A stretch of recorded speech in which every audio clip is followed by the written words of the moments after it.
আমি আমার এলকির সাহায্যে স্ক্রুগুলো খুলে নিচ্ছি।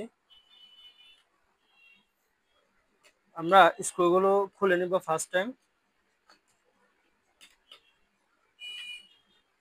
স্ক্রুগুলো খুলে আমরা এই ঢাকনাটা আলাদা করে নিব।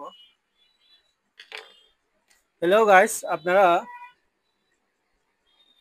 এখানে ছোট্ট একটা বাটন দেখতে পাচ্ছেন। এই বাটনটা 10 থেকে 15 সেকেন্ড প্রেস করে রাখবেন। আমি এই বাটনটা প্রেস করে রাখতেছি 10 থেকে 15 সেকেন্ড। 10 থেকে 15 সেকেন্ড প্রেস করে দেন ছেড়ে দিবেন। দেন আমরা ছেড়ে দিব।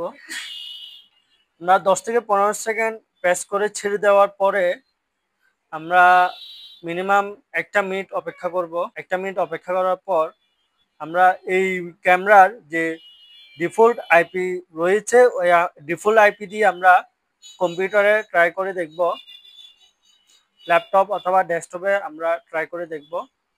আমরা ক্যামেরার যে